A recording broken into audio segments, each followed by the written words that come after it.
Atención, iniciamos esta retransmisión especial de urgencia. Lo que están a punto de ver es el discurso que ha sacudido los cimientos de la Conferencia de Seguridad en Múnich 2026. El senador Marco Rubio ha lanzado un mensaje directo y sin precedentes sobre el futuro inmediato de Cuba y la nueva postura estratégica de los Estados Unidos en la región.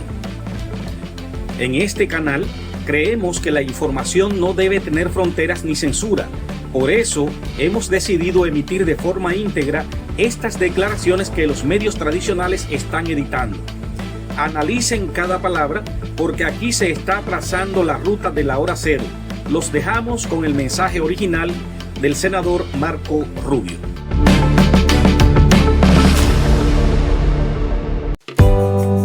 Este espacio le es presentado cortesía de Enrique Trofeos, reconocido por su compromiso con la excelencia y la calidad en cada detalle.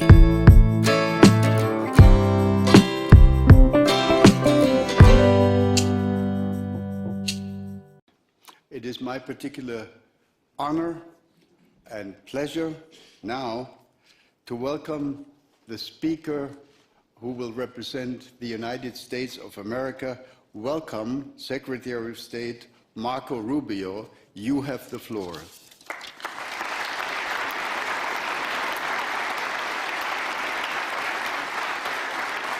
Thank you. Thank you. Thank you very much. We gather here today as members of a historic alliance, an alliance that saved and changed the world. You know, when this conference began in 1963, it was in a nation, actually it was on a continent, that was divided against itself. The line between communism and freedom ran through the heart of Germany. The first barbed fences of the Berlin Wall had gone up just 2 years prior. And just months before that first conference, before our predecessors first met here in Munich, the Cuban Missile Crisis had brought the world to the brink of nuclear destruction.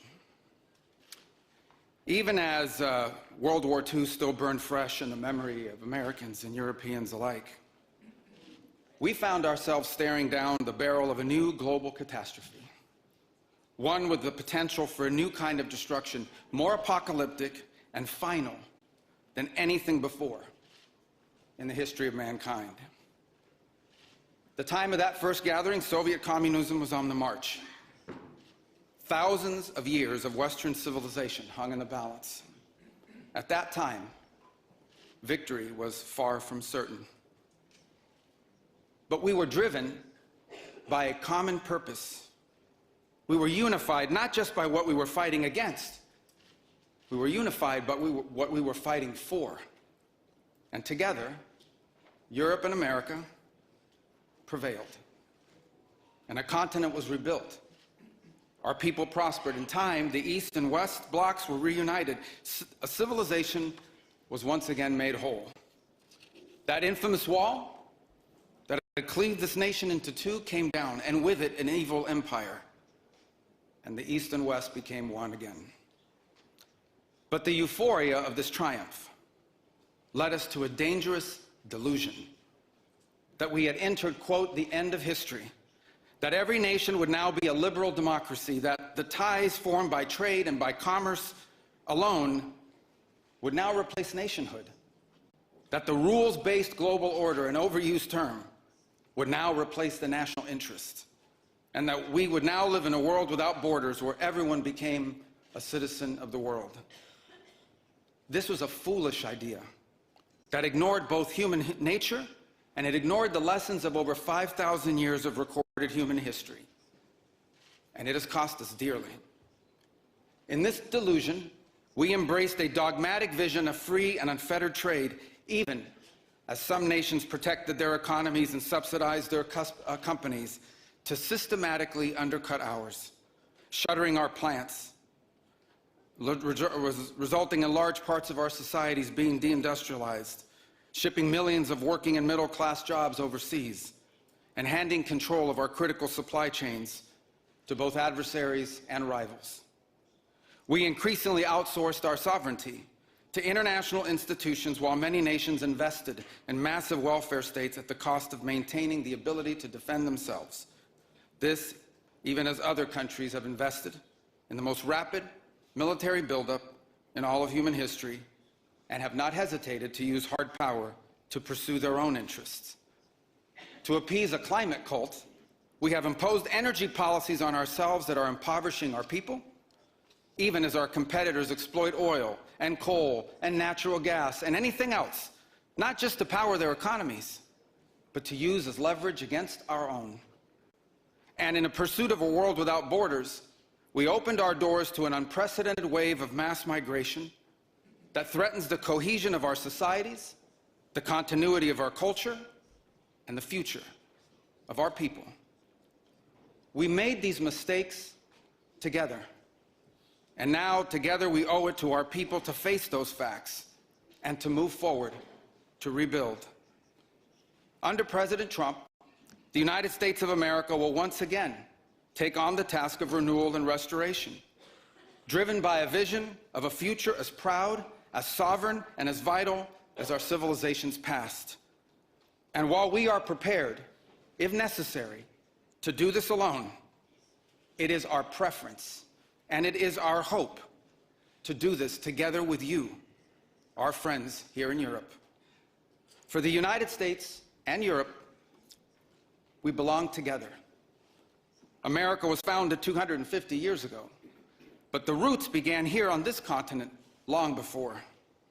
The men who settled and built the nation of my birth arrived on our shores carrying the memories and the traditions and the Christian faith of their ancestors as a sacred inheritance, an unbreakable link between the old world and the new.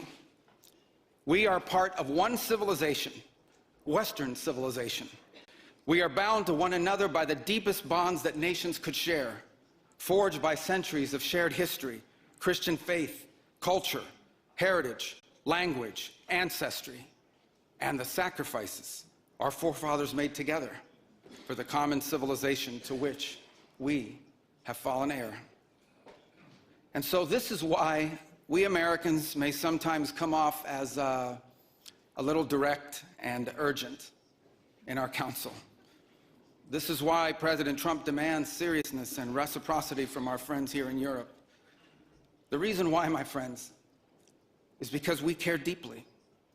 We care deeply about your future and ours.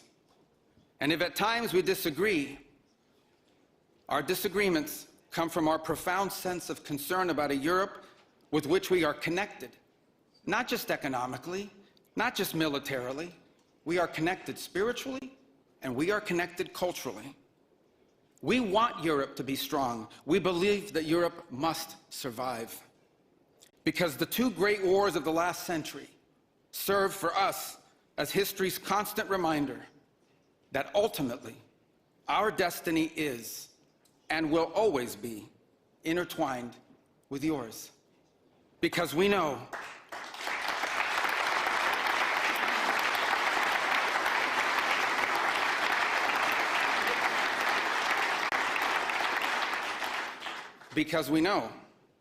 that the fate of Europe will never be irrelevant to our own. National security, which this conference is largely about, is not merely a series of technical questions. How much we spend on defense or where, how we deploy it, these are important questions. They are. But they are not the fundamental one. The fundamental question we must answer at the outset is, what exactly are we defending? Because armies do not fight for abstractions. Armies fight for a people. Armies fight for a nation. Armies fight for a way of life. And that is what we are defending, a great civilization that has every reason to be proud of its history, confident of its future, and aims to always be the master of its own economic and political destiny. It was here, in Europe, where the ideas that planted the seeds of liberty that changed the world were born. It was here, in Europe, where which gave the world the rule of law, the universities, and the scientific revolution. It was this continent that produced the genius of Mozart and Beethoven, of Dante and Shakespeare, of Michelangelo and Da Vinci, of the Beatles and the Rolling Stones. And this is the place where the vaulted ceilings of the Sistine Chapel and the towering spires of the great cathedral in Cologne, they testify not just to the greatness of our past or to a faith in God that inspired these marvels.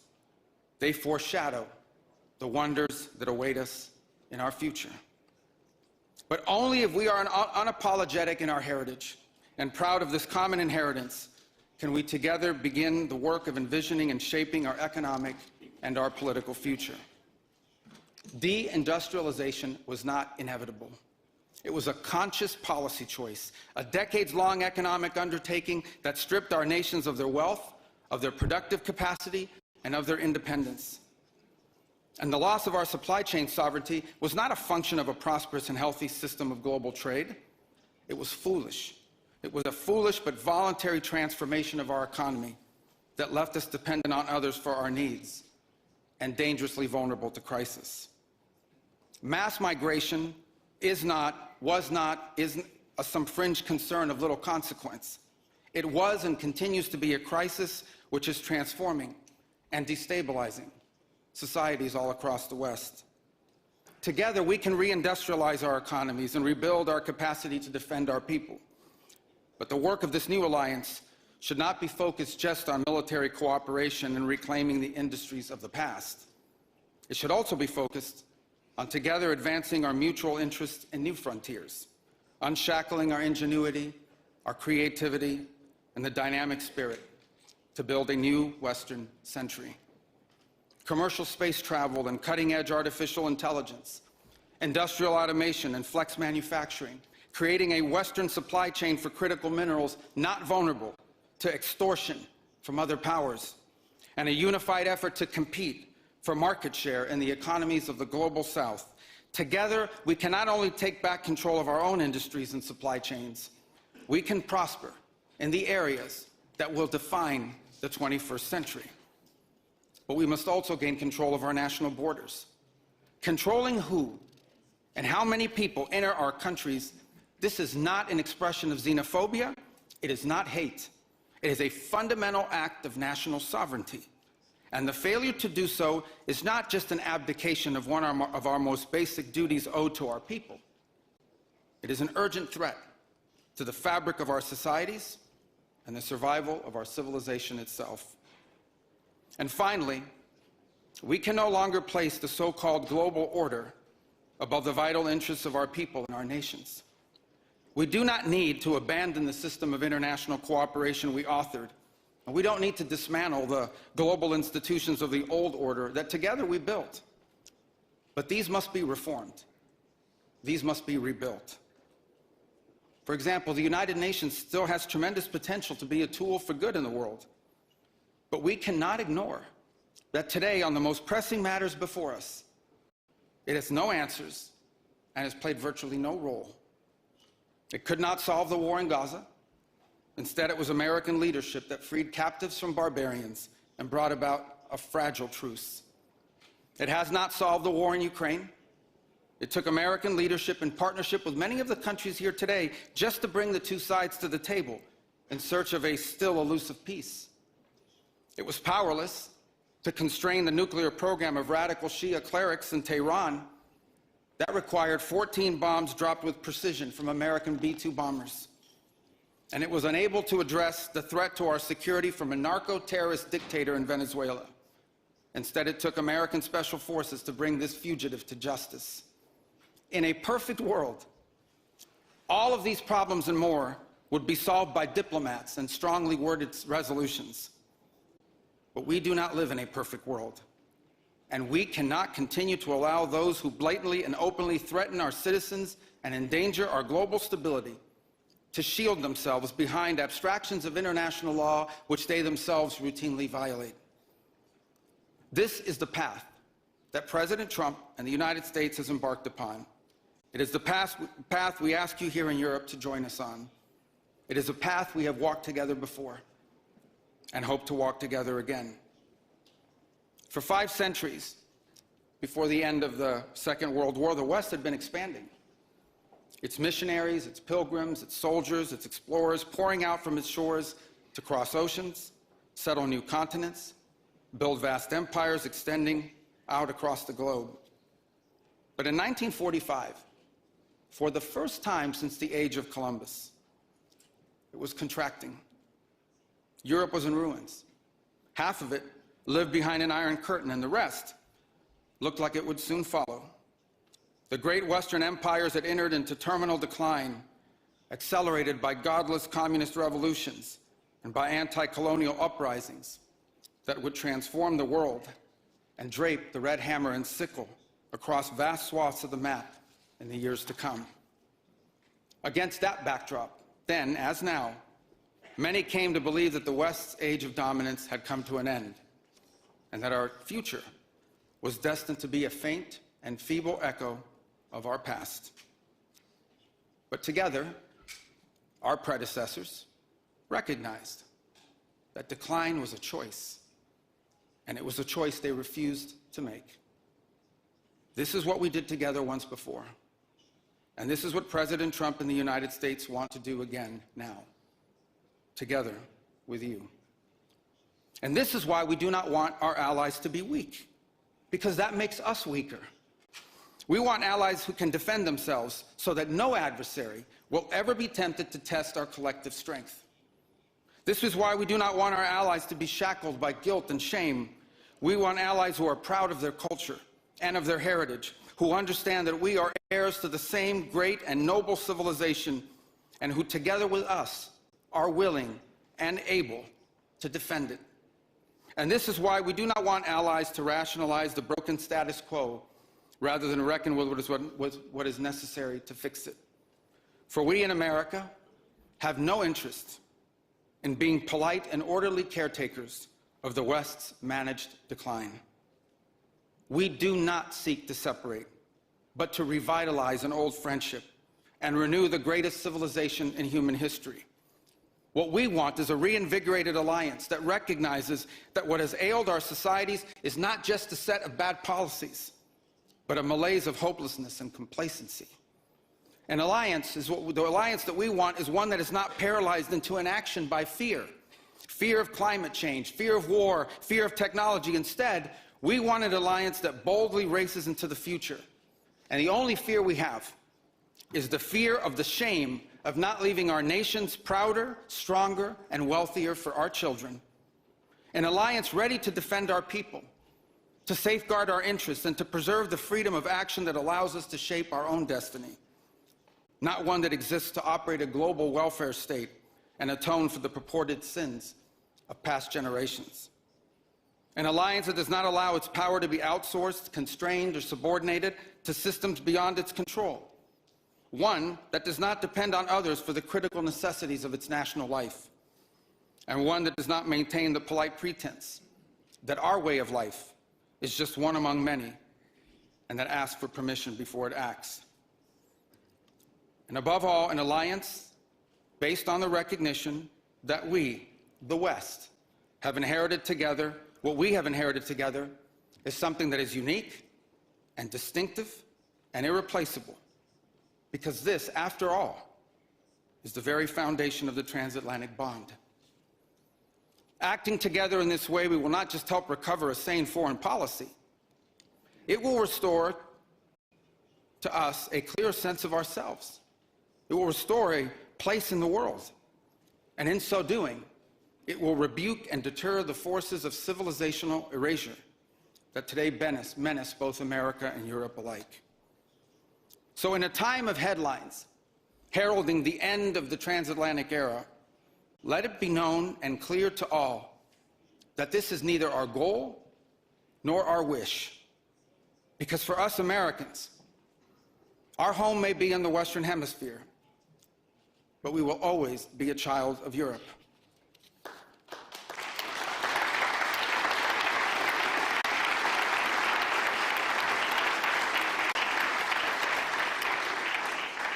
Our story began with an Italian explorer whose adventure into the great unknown to discover a new world brought Christianity to the Americas and became the legend that defined the imagination of our pioneer nation.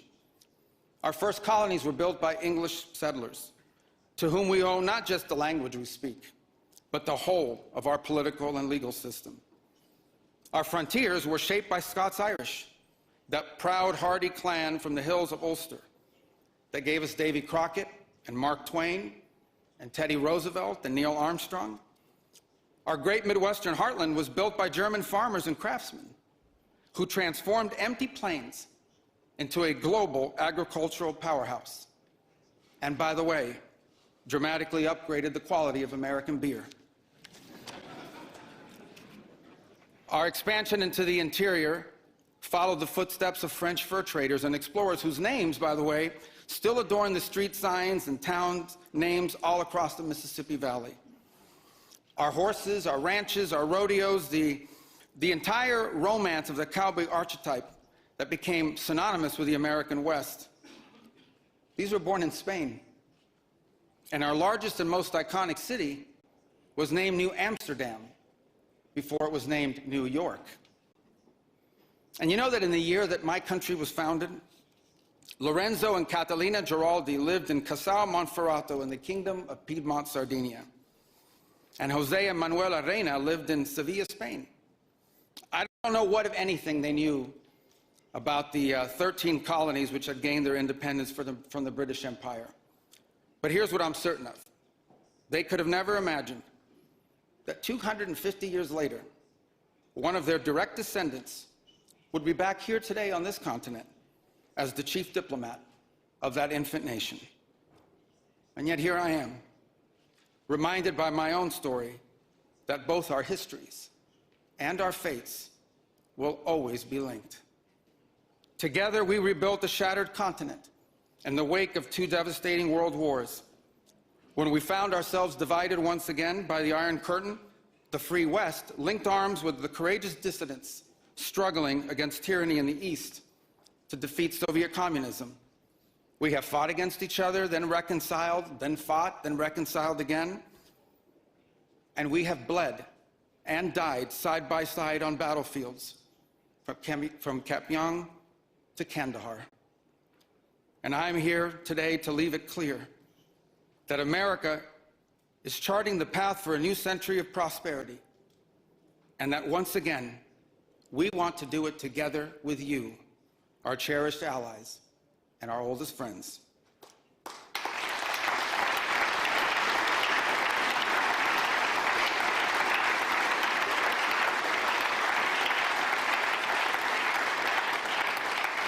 We want to do it together with you, with a Europe that is proud of its heritage and of its history, with a Europe that has the spirit of creation and liberty that sent ships out into uncharted seas and birthed our civilization, with a Europe that has the means to defend itself and the will to survive.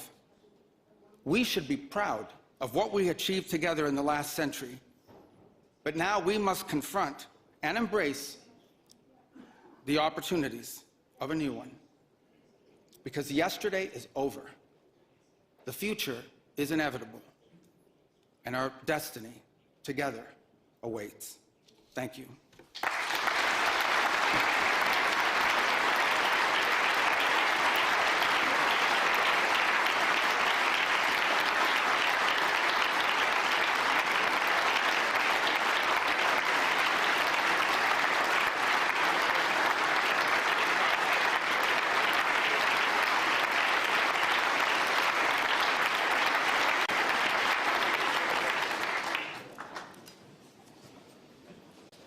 Mr. Secretary, I'm not sure you heard the sigh of relief through this hall when we were just listening to what I would interpret as a message of reassurance, of partnership. You spoke of intertwined relations between the United States and Europe. Reminds me of statements made decades ago by your predecessors when the discussion was, is actually America a European power? Is America a power in Europe? Thank you for offering this message of reassurance about our partnership. This is actually not the first time that Marco Rubio is here at the Munich Security Conference. He's been here before, a couple of times, but it's the first time he has been, and he is the speaker as Secretary of State. So thank you again. We have only a couple of minutes now for just a few questions. And if I may, we collected questions from the audience. One of the sort of key issues here yesterday, today, is of course, continues to be the question of how to deal with the war in Ukraine. Many of us in the discussions of the last day, last 24 hours, have voiced their impression that the Russians, let me put it colloquially, the Russians are playing for time. They're not really interested in a meaningful settlement. There is no indication that they're willing to compromise on any of their maximalist objectives. Offer to us, if you could, your assessment of where we are and where you think we can go. Well, I think where we are at this point is that the issues at play that have to be, here's the good news. The good news is that the issues that need to be confronted to end this war have been narrowed. That's the good news. The bad news is they've been narrowed to the hardest questions to answer, and work remains to be done in that front. I hear your point about, well, the answer is we don't know. We don't know if the Russians are serious about ending the war. They say they are, and under what terms they were willing to do it, and whether we can find terms that are acceptable to Ukraine upon that Russia will always agree to. But we're going to continue to test it. In the meantime, everything else continues to happen. The United States has imposed additional sanctions on Russia's oil. In our conversations with India, we've gotten their commitment to stop buying additional Russian oil. Europe has taken its set of steps moving forward. The Pearl program continues, in which American weaponry is being sold for the Ukrainian war effort. So all these things continue. Nothing has stopped in the interim. So there's no buying of time here in that regard. What we can't answer, but we're going to continue to test, is whether there is an outcome that Ukraine can live with and that Russia will accept.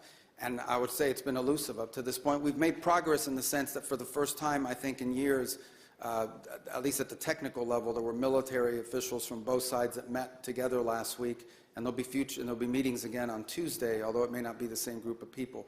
Look, we're going to continue to do everything we can to play this role of bringing this war to the end. I don't think anybody in this room would be against a negotiated settlement to this war, so long as the conditions are just and sustainable. And that's what we aim to achieve, and we're going to continue to try to achieve it, even as all these other things continue to happen on the sanctions front and so forth. Thank you very much. I'm sure if we had more time, there would be many questions on Ukraine. But let me conclude by asking a question about something entirely different. The next speaker here in just a couple of minutes will be the Foreign Minister of China. When you served in the Senate, sir, people considered you a kind of a China hawk. So did they. So did they. Yeah. We know that there will be, in about 2 months' time, a summit meeting between President Trump and President Xi Jinping. Give us your expectation. Are you optimistic? Can there be a quote-unquote deal with China? What do you expect? Well, I would say this. The two largest economies in the world, two of the big powers on the planet, we have an obligation to communicate with them and talk, and so do many of you on a bilateral basis as well. I mean, it would be geopolitical malpractice to not be in conversations with China. I would say this, because we're two large countries with huge global interests, our national interests will often not align. Their national interests and ours will not align, and we owe it to the world to try to manage those as best we can, obviously avoiding conflict, both economic and worse. And so it's important for us to have communications with them in that regard. On areas in which our interests are aligned, I think we can work together to make positive impact on the world, and we seek opportunities to do that with them. But we have to have a relationship with China, and many of the countries represented here today are going to have a relationship with China, always understanding that nothing that we agree to could come at the expense of our national interest. And frankly, we expect China to act in their national interest, as we expect every nation state to act in their national interest. And the goal of diplomacy is to try to navigate those times in which our national interests come into conflict with one another, always hoping to do it peacefully. I think we also have a special obligation, because whatever happens between the U.S. and China on trade has a global implication.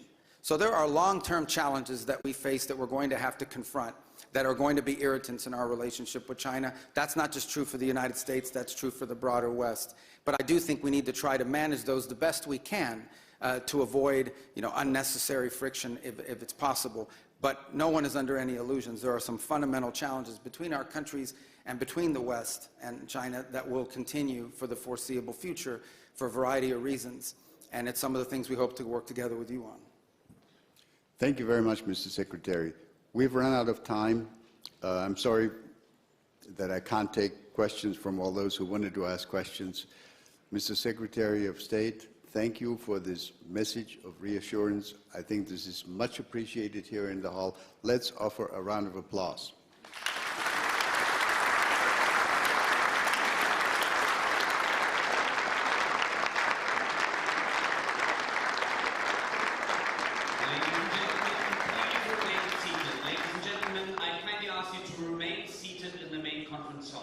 Ladies and gentlemen, please remain seated. The program will continue momentarily.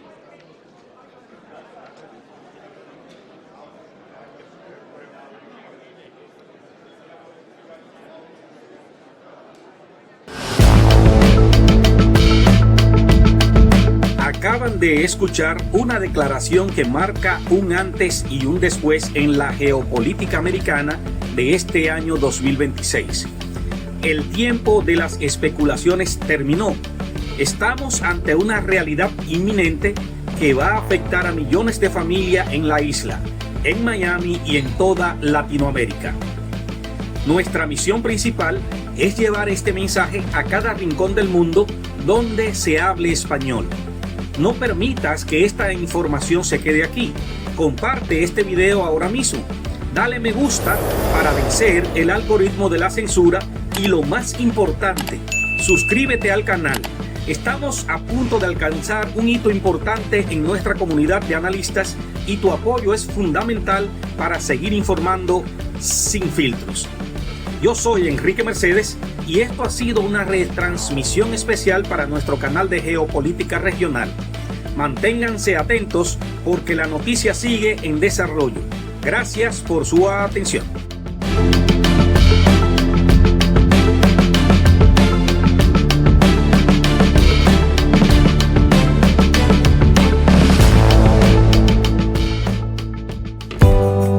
Este espacio le es presentado cortesía de Enrique Trofeos, reconocido por su compromiso con la excelencia y la calidad en cada detalle.